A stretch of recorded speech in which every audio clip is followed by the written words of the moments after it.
Results academy के YouTube channel में आप सबों का बहुत बहुत स्वागत है।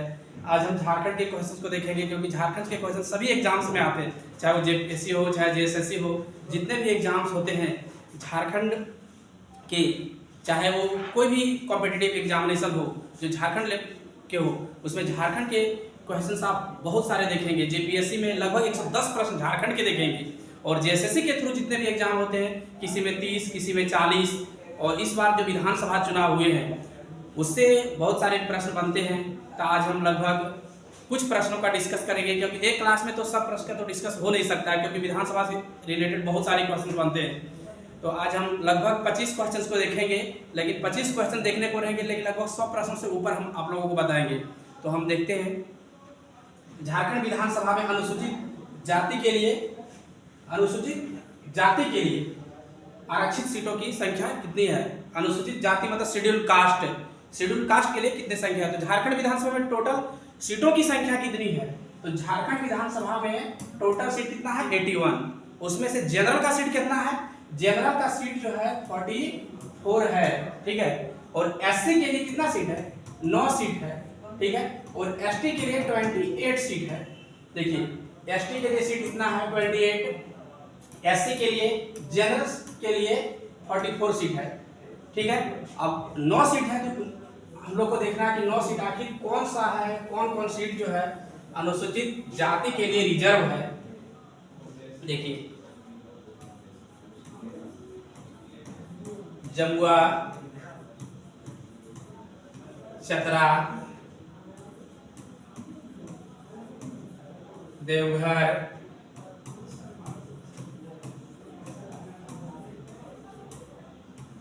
सिमरिया, कांके,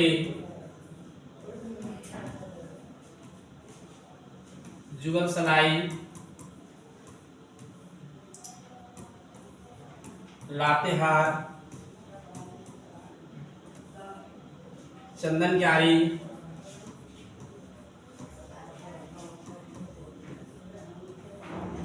ठीक है, और छतरपुर।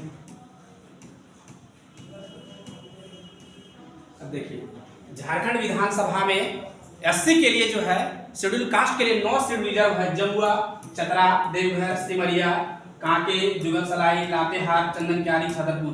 क्योंकि हम एग्जाम में देखते हैं कि लगभग बोल दिया जाता है कि इनमें से कौन एससी के लिए रिजर्व नहीं है, तो आपको 9 का 9 भी याद रखना है, टोटल 9 सीट याद रखना है आपको। नेक्स्ट क्वेश्चन पर हम लोग चलेंगे। झारखंड में लोकसभा की अनुसूचित जनजाति के लिए कितना सीट है। लोकसभा में झारखंड में 14 सीट है।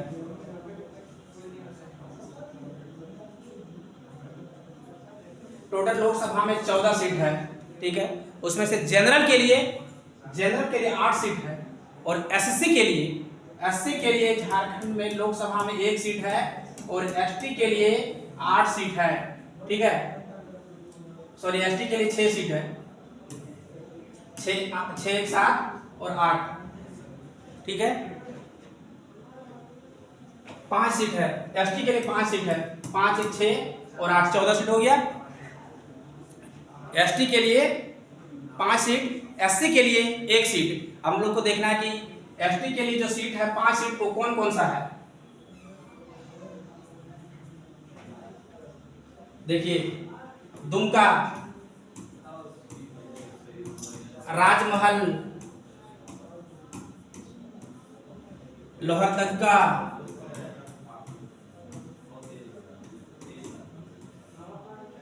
ठीक है। दुमका, राजमहल, लोहरदगा। उसके बाद और 2 सीट कौन सा बचा है,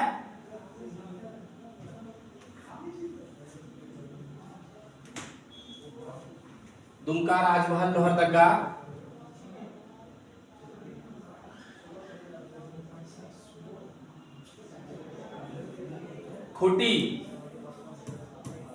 खूंटी का सीट भी है, ठीक है। उसके बाद 1 सीट और कौन बच गया है, 1 सीट और कौन है देखना पड़ेगा। नेक्स्ट क्वेश्चन पर हम लोग चलेंगे। प्रथम बार बाबूलाल मरांडी जब मुख्यमंत्री बने थे उस समय किस विधानसभा क्षेत्र से विधायक बने थे? ठीक है, प्रथम बार बाबूलाल मरांडी जब मुख्यमंत्री बने थे उससे आपको पता होगा कि झारखंड 15 नवंबर 2000 को अलग हुआ, लेकिन झारखंड 15 नवंबर 2000 को तो अलग जरूर हुआ, लेकिन उस समय बाबूलाल मरांडी कहीं से झारखंड के विधायक नहीं थे। और जब बाबूलाल मरांडी कहीं से विधायक झारखंड के नहीं थे तो आपको पता होना चाहिए कि मुख्यमंत्री बनने के लिए एक अपना विधानसभा का सीट जरूर उसे जीतना चाहिए, तभी आप मुख्यमंत्री की कुर्सी पर बने रह सकते हैं। तो बाबूलाल मरांडी 1991 में दुमका से चुनाव लड़े थे, लेकिन वो चुनाव हार गए। फिर 1996 में दुमका से चुनाव जीते, उस समय भी हार गए। 1998 में दुमका से चुनाव वो जीत गए, शिबू सोरेन को हरा दिया। उसके बाद फिर से 1999 में चुनाव हो गया और वहां से फिर से बाबूलाल मरांडी चुनाव जीत गए। और 1999 में बाबूलाल मरांडी जब चुनाव जीते तो उसमें भारत के केंद्र में वन एवं पर्यावरण राज्य मंत्री थे 1999 में। सोचिए, तो आप 15 नवंबर 2000 को जब झारखंड अलग हुआ उसमें बाबूलाल मरांडी केंद्र में मंत्री थे। तो जब उन्हें मुख्यमंत्री बना दिया गया तो उन्हें विधानसभा से कहीं जीतना था, तो रामगढ़ से वो चुनाव जीते। रामगढ़ से उन्होंने चुनाव जीत लिया। अगर वो रामगढ़ से चुनाव हार जाते तो उनकी मुख्यमंत्री की कुर्सी चली जाती। ठीक है, तो इसका आंसर हो जाएगा रामगढ़। नेक्स्ट क्वेश्चन हम लोग देखेंगे। झारखंड के 2 जिले कौन से हैं जिसके सभी विधानसभा अनुसूचित जनजाति के लिए आरक्षित है? अनुसूचित जनजाति के लिए आरक्षित है। ठीक है, अब देखिए, अभी आप लोगों को बताएं हम टोटल रिजर्व सीट कितना है? 44। और एसटी के लिए कितना है? 28। एससी के लिए 9 सीट। उसमें से 2 जिले ऐसे हैं झारखंड के जिसका टोटल सीट जो है ना अनुसूचित जनजाति के लिए, शेड्यूल ट्राइब के लिए रिजर्व है। तो गुमला और लोहरदगा इसके अंतर्गत जितने भी विधानसभा है सब एसटी के लिए रिजर्व है। और कौन कौन एसटी के लिए रिजर्व है हम लोग देखेंगे। गुमला, सिमडेगा, बिशनपुर, ठीक है, और उस लोहरदगा, ये जो 4 सीट है ना एसटी के लिए रिजर्व है। झारखंड के 2 जिले कौन से जिसके सभी विधानसभा जनजाति के आरक्षित हैं? तो गुमला और लोहरदगा अनुसूचित जनजाति के लिए टोटल सीट इसका रिजर्व है। ठीक है,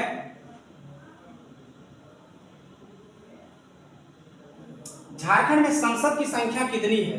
अब देखिए, यहाँ पूछा गया है संसद की संख्या कितनी है, लेकिन यह नहीं पूछा गया कि लोकसभा की राज्यसभा। अगर पूछा जाता कि लोकसभा तो हम लोग 14 इसका आंसर करते, और पूछा जाता राज्यसभा तो इसका आंसर हम लोग 6 करते। लेकिन यहाँ पूछा गया है टोटल संसद की संख्या कितनी है, तो जब संसद की संख्या पूछी गई है तो हम लोग 14 और 6 ऐड कर देंगे। ठीक है, टोटल 20 हो जाएगा।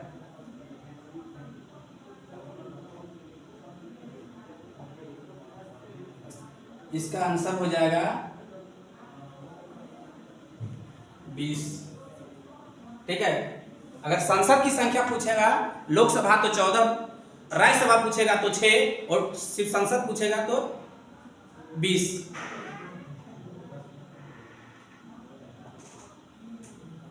झारखंड में अधिकतम कितने मंत्री बन सकते हैं? झारखंड में कितने मंत्री बन सकते हैं? तो देखिए, पहले क्या था कि आप कोई भी स्टेट में, चाहे भारत में ही, केंद्र में ही, जैसे मान लीजिए झारखंड है, एक एग्जांपल आपको बता रहे हैं। अभी इस बार ही देखिए, आपको पता है झारखंड में 81 टोटल विधानसभा का संख्या है। ठीक है, और आपको सत्ता पाने के लिए कोई भी पार्टी को 41 एमएलए चाहिए, तभी उस पार्टी के मुख्यमंत्री बन सकते हैं। अब जरा सोचिए, सपोज दैट अभी देखिए जेएमएम का 34 सीट आया है। ठीक है, अभी आया है ना जेएमएम का 34 सीट। अब देखिए इसे कितना चाहिए 41, कितना कम हो रहा है 7 सीट इसका कम हो रहा है। ठीक है, अगर मान लीजिए इसका कांग्रेस का 7 सीट रहता, एग्जाम्पल हम बता रहे हैं अभी, ठीक है 7 सीट रहता कांग्रेस का। अब क्या बोलता कांग्रेस कि हम आपको तभी सपोर्ट करेंगे जब हमको 7 का 7 मंत्री बना दीजिएगा। ठीक है, अब 7 का 7 मंत्री यही बोलेगा तो इसके भी पार्टी में बहुत सारे हैं। ठीक है, ये भी बोलेगा कि हमको भी मंत्री बना। तो पहले क्या था कि बहुत लोग चाहते थे कि मंत्री बने और इसे मंत्री बनाना पड़ता था। आप देख सकते हैं झारखंड ही जब अलग हुआ ना 15 नवंबर 2000 को, उस समय बहुत ज्यादा मंत्री थे। लेकिन क्या हुआ 2003 में यह रूल आया 91वां संविधान संशोधन के तहत, 91वां संविधान संशोधन के तहत एक रूल आया कि किसी भी स्टेट में 15% से ज्यादा मंत्री नहीं बन सकते हैं जितना टोटल विधानसभा का संख्या होगा। तो झारखंड में कितना 81 है विधानसभा का संख्या, इसका 15% करेंगे कितना होगा 12 पॉइंट समथिंग होगा। ठीक है, तो 12 पॉइंट जब समथिंग होगा तो 12 मंत्री, अर्थात झारखंड में 12 मंत्री ही बन सकते हैं। 12 मंत्री से ज्यादा झारखंड में मुख्यमंत्री को लेकर उससे ज्यादा नहीं बन सकते हैं। अब देखिए कुछ स्टेट ऐसे भी हैं जहां 40-60 उतने विधानसभा सीट है। अब वहां क्या है आप देखिए, मान लीजिए कोई स्टेट में 60 है विधानसभा सीटों की संख्या। ठीक है, अब उसका अगर हम 15% करते हैं तो उसका हो जाता है 9। ठीक है, अब 9 अगर मंत्री बनाते हैं ना तो विभागों का आवंटन सभी को अच्छे से नहीं मिल पाता है। तो इसीलिए उसके लिए अलग से रूल बनाया गया कि नहीं मिनिमम 12 मंत्री होना ही चाहिए, मिनिमम 12 मंत्री होना ही चाहिए और मैक्सिमम 15%। ठीक है, इसका हम अगर 15% करते हैं तो 9 होता है, तो 9 नहीं 12 मंत्री बना सकता है। ठीक है, समझ गए। तो झारखंड में अधिकतम कितने मंत्री बन सकते हैं, तो झारखंड में कितने बन सकते हैं 12 मंत्री बन सकते हैं झारखंड में। ठीक है, झारखंड में 12 मंत्री बन सकते हैं। नेक्स्ट क्वेश्चन पर हम लोग चलेंगे। झारखंड में पहली बार राष्ट्रपति शासन कब लागू हुआ? अभी तक पता है 24 वर्ष के झारखंड के इतिहास में राष्ट्रपति शासन 3 बार लागू हो चुके हैं। पहली बार पूछा गया, पहली बार 19 जनवरी 2009 को लागू हुआ है, पहली बार 19 जनवरी 2009। दूसरी बार 10 जून 2010, तीसरी बार 18 जनवरी 2013। अब पहली बार जब राष्ट्रपति शासन लागू हुआ था झारखंड में, उस समय कौन राज्यपाल थे? पहली बार जब झारखंड में राष्ट्रपति शासन लागू हुआ उस समय सैयद सिप्ते रजी। ठीक है, पहली बार जब झारखंड में राष्ट्रपति शासन लागू हुआ उस समय झारखंड के राज्यपाल थे सैयद सिप्ते रजी। और दूसरी बार जब झारखंड के में राष्ट्रपति शासन लागू हुआ उस समय MOH फारूक राज्यपाल थे झारखंड के। और तीसरी बार जब झारखंड में राष्ट्रपति शासन लागू हुआ उस समय झारखंड के राज्यपाल थे सैयद अहमद। ठीक है, ये बहुत ही इंपॉर्टेंट क्वेश्चन है, आप लोगों को ये जरूर ही याद रखना है। तीनों 19 जनवरी 2009 को पहली बार राष्ट्रपति शासन लागू हुआ, दूसरी बार राष्ट्रपति शासन 10 जून 2010 को, तीसरी बार राष्ट्रपति शासन 18 जनवरी 2013 को लागू हुआ। पहली बार जब राज्यपाल कौन थे सैयद सिप्ते रजी, दूसरी बार MOH फारूक, तीसरी बार सैयद अहमद। नेक्स्ट क्वेश्चन पर हम लोग चलेंगे। झारखंड में अनुसूचित जाति के लिए आरक्षित एकमात्र लोकसभा सीट कौन है? झारखंड में अनुसूचित जाति के लिए आरक्षित, ठीक है, अनुसूचित जाति के लिए अब यहाँ देखना है कि अभी हम आप लोगों को बताएं कि झारखंड में लोकसभा सीटों संख्या 14 है। ठीक है, SC के लिए 1 है, ST के लिए 5 है। ठीक है, देखिए जनरल के लिए 8 है। ठीक है, अब देखिए अनुसूचित जाति के लिए SC के लिए शेड्यूल कास्ट के लिए पूछा गया, तो शेड्यूल कास्ट के लिए पलामू का सीट जो है शेड्यूल कास्ट के लिए है। और अभी यहाँ वर्तमान में सांसद BD राम है। कौन है सांसद? BD राम। BD राम अभी यहाँ के सांसद हैं पलामू के। नेक्स्ट क्वेश्चन पर हम लोग चलेंगे। झारखंड में एंग्लो इंडियन विधायक की समाप्ति कब की गई? आर्टिकल 333,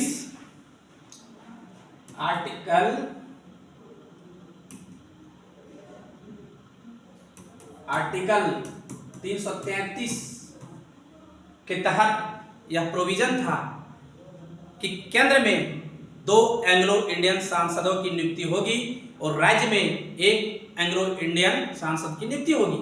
एंग्लो इंडियन दरअसल एक ऐसे समाज का प्रतिनिधित्व करते हैं जिनकी आबादी बहुत ही कम है, जो समाज में हाशिए पर लोग हैं, उन्हें मुख्य धारा में लाने के लिए आखिर उनका प्रतिनिधित्व कौन करेगा?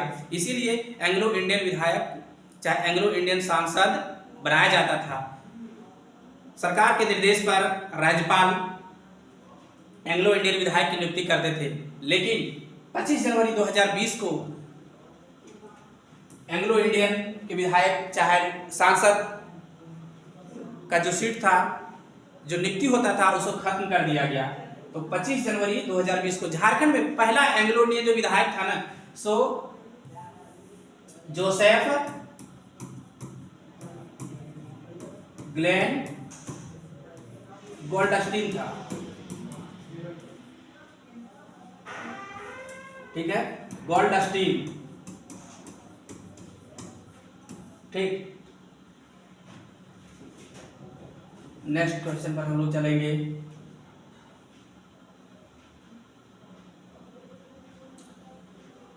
दो 2024 का विधानसभा चुनाव का क्रम कौन सा था? इस बार 2024 का जो विधानसभा चुनाव था, छठा विधानसभा था।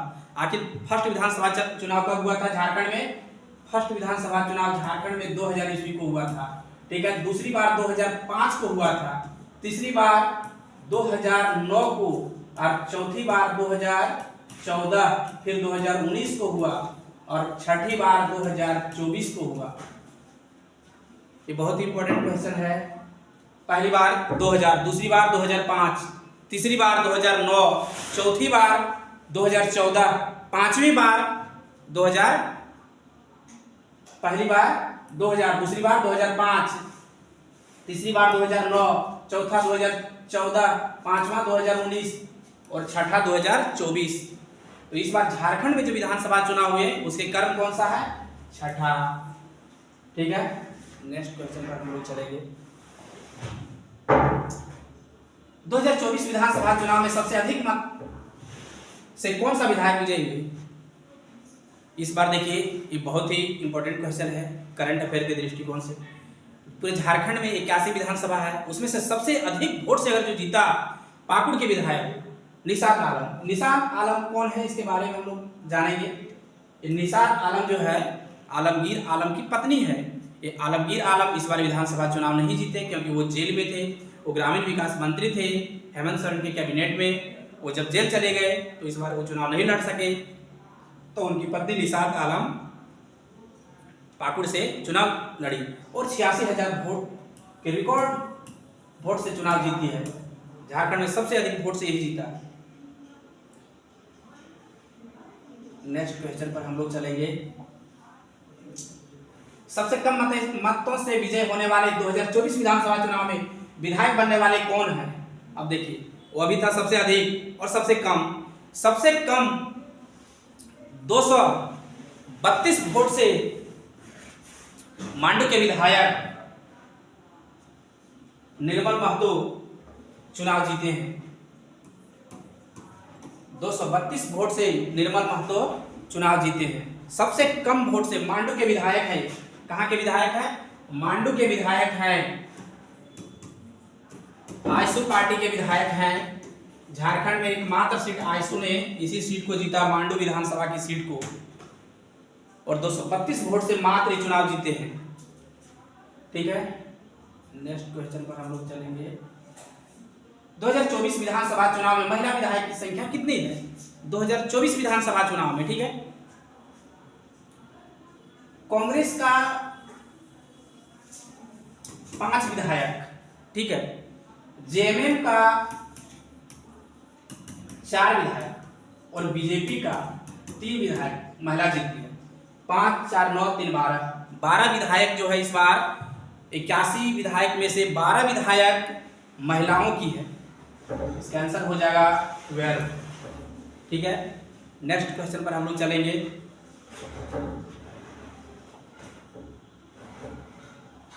दो 2024 विधानसभा चुनाव में बीजेपी के कितने विधायक चुनाव जीते? 2024 विधानसभा चुनाव में भारतीय जनता पार्टी से कितने विधायक चुनकर आए हैं? अब देखिए, इस बार Bharatiya Janata party BJP JMM जो है ना, जेएमएम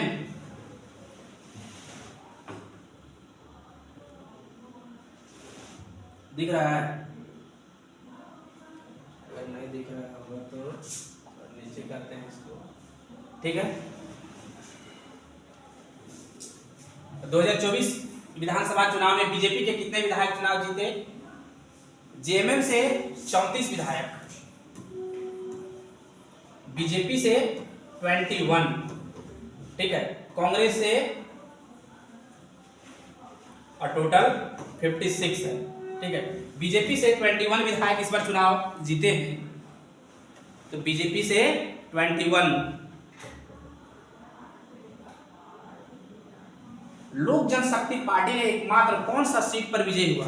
अब देखिए, इस बार क्या था चुनाव में, इंडिया गठबंधन एक तरफ और एक तरफ एनडीए।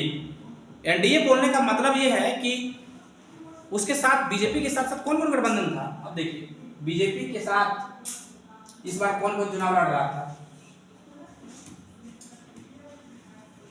बीजेपी तो था ही, आईसू भी था। ठीक है, उसके बाद देखिए लोजपा, लोक जनशक्ति पार्टी और जेडीयू जो नीतीश कुमार की पार्टी है। ठीक है, 4 पार्टी मिल के इसी को कहते हैं हम लोग एनडीए। ठीक है, अब देखिए लोजपा, जेडीयू, बीजेपी ऐसे। तो लोक जनशक्ति पार्टी ने एकमात्र कौन सा सीट, लोक जनशक्ति पार्टी एकमात्र सीट जीता है झारखंड में। वो कौन सा सीट है? जमशेदपुर पश्चिमी, जहां से सरजू राय विधायक बने। इन्होंने ही मंत्री बन्ना गुप्ता को चुनाव हराया। इसके पहले सरजू राय 2019 के चुनाव में मुख्यमंत्री रघुवर दास को 2019 में उन्होंने हराया था। तो इसका आंसर हो जाएगा जमशेदपुर पश्चिमी। लोक जनशक्ति पार्टी ने लोक जनशक्ति पार्टी ने चतरा लोक जनशक्ति पार्टी एकमात्र सीट पर कौन विजय हुआ? चतरा की सीट पर। ठीक है, जहां से जनार्दन पासवान चुनाव जीत कर आए हैं। जनार्दन पासवान लोक जनशक्ति पार्टी से विधायक चुनकर आए हैं। चतरा की सीट उन्होंने रेशमी प्रकाश को हराया है। तो इसका आंसर हो जाएगा चतरा। इसके बाद हम लोग देखेंगे मुख्यमंत्री हेमंत सोरेन किस विधानसभा से चुनाव जीते? मुख्यमंत्री हेमंत सोरेन किस विधानसभा से चुनाव जीते? आपको पता होगा कि मुख्यमंत्री हेमंत सोरेन इस बार दूसरी बार विधानसभा का चुनाव बरहेट से जीते हैं। बरहेट कहाँ है? बरहेट जो है सो कौन डिस्ट्रिक्ट में आता है? बरहेट साहिबगंज डिस्ट्रिक्ट में है। हेमंत सोरेन जो है पहली बार राज्यसभा सांसद पहुंचे थे। उन्होंने राजनीतिक की करियर की शुरुआत राज्यसभा सांसद से की थी। उसके बाद दुमका से विधायक बने। उसके बाद जो है सो कि बरहेट से 2 बार विधायक जीते। तो इस बार भी मुख्यमंत्री हेमंत सोरेन बरहेट से चुनाव जीते हैं। उसके बाद हम लोग देखेंगे 2024 विधानसभा चुनाव में कितने मंत्री चुनाव हार गए? 2024 के विधानसभा चुनाव में कितने मंत्री चुनाव हार गए? आपको पता है कि अभी हम आप लोग को पता है कि 12 मंत्री मुख्यमंत्री सहित होते हैं और उसमें से उस समय 11 मंत्री थे पिछला बार, उसमें से 4 मंत्री चुनाव हार गए। अब कौन कौन है हम लोग देखेंगे कौन कौन मंत्री हार गए। मिथिलेश ठाकुर भी चुनाव हार गए। ठीक है, उसके बाद देखिए डुमरी का जो विधायक थे बेबी देवी, वो भी चुनाव हार गई। बन्ना गुप्ता भी चुनाव हार गए और शिक्षा मंत्री बैजनाथ राम भी चुनाव हार गए। ठीक है, 4 मंत्री झारखंड के चुनाव इस बार हार गए। इस बार झारखंड में 4 मंत्री चुनाव हार गए। काम नहीं करेगा तो भाई चुनाव तो हारेगा ही। सबसे अधिक सीट किस पार्टी को मिला? अब देखिए, अभी हम आप लोग को बताए कि जेएमएम 34 सीट जीता। जेएमएम कितना सीट जीता? 34। बीजेपी कितना जीता? 21। आईएसएम कितना जीता? 1। कांग्रेस 16। सबसे अधिक सीट इस बार जेएमएम ने जीता है। 34 सीट अकेले जेएमएम ने जीता है। सोचिए। नेक्स्ट क्वेश्चन पर हम लोग चलेंगे। 2024 विधानसभा चुनाव में कुल कितने पार्टियों ने चुनाव लड़ा? अब देखिए यहाँ क्या है, 2024 विधानसभा चुनाव में कितने पार्टियों ने चुनाव लड़ा?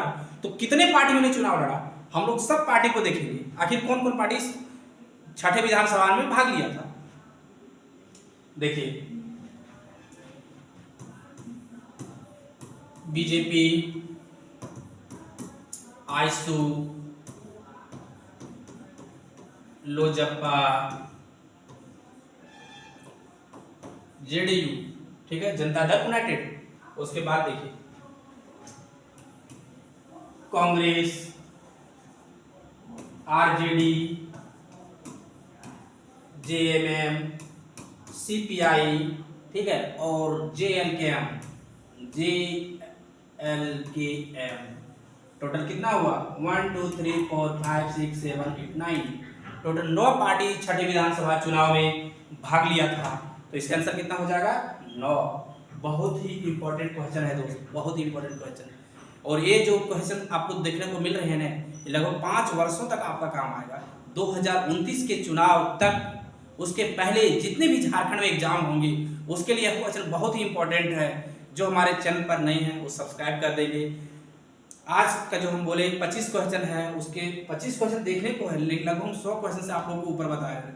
उसके बाद आप देखिए, इसके बाद भी हम दूसरा वीडियो लेकर आएंगे। इसके बाद हम दूसरा क्वेश्चन बताएंगे। उसके बाद हम तो चलते हैं क्वेश्चन नंबर 20। झारखंड विधानसभा की घोषणा कब हुई? झारखंड विधानसभा की घोषणा, चुनाव की घोषणा कब हुई? देखिए 15 अक्टूबर 2024 को चुनाव की घोषणा हुई। इस बार झारखंड विधानसभा का चुनाव 2 चरण में हुआ। और पिछला बार 2019 का जो इलेक्शन हुआ था उसमें 5 चरण में हुआ था, लेकिन इस बार झारखंड विधानसभा 2 चरण में हुआ। पहला चरण 13 नवंबर 2024 को, दूसरा चरण का इलेक्शन जो है 20 नवंबर 2024 को हुआ, और तीसरा चरण का इलेक्शन जो है तो 23 नवंबर 2024 को काउंटिंग हुआ। पहला चरण 13 नवंबर, दूसरा चरण 20 नवंबर और काउंटिंग हुआ 23 नवंबर 2024। चारों डेट इंपॉर्टेंट है आपको के लिए, चारों डेट। पूछा क्या? झारखंड विधानसभा चुनाव की घोषणा कब हुई? इसका आंसर क्या हो जाएगा? 15 अक्टूबर 2024। नेक्स्ट क्वेश्चन पर हम लोग चलेंगे। मुख्यमंत्री हेमंत सोरेन पहली बार मुख्यमंत्री का शपथ ग्रहण कब लिए थे? देखिए, झारखंड के मुख्यमंत्री हेमंत सोरेन जो है अभी तक 4 बार मुख्यमंत्री बन चुके हैं, और इनके पिता शिबू सोरेन 3 बार मुख्यमंत्री बने हैं। दोनों पिता पुत्र मिलकर 7 बार मुख्यमंत्री बने हैं। सोचिए, हेमंत सोरेन पहली बार मुख्यमंत्री कब बने? क्वेश्चन में है पहली बार 15 जुलाई 2013 को बना, और दूसरी बार 2019 को बना। लेकिन उसके बाद क्या हुआ? 2023 में वो जेल चले गए। उसके बाद चंपई सोरेन को मुख्यमंत्री बना दिया गया 5 महीना के लिए। अब जेल से निकलने के बाद फिर तीसरी बार मुख्यमंत्री का शपथ ग्रहण लेते हैं 4 जुलाई 2024 को। और जब छठे विधानसभा में जब पूर्ण बहुमत उनका आता है तो 28 नवंबर 2024 को वो चौथी बार झारखंड के मुख्यमंत्री के रूप में शपथ ग्रहण लेते हैं। ठीक है, तो यहाँ पूछा गया है पहली बार शपथ ग्रहण कब लिए थे? तो इसका आंसर हो जाएगा पहली बार जो मुख्यमंत्री 15 जुलाई 2013 को लिए थे। चारों डेट आप लोग के इंपॉर्टेंट है।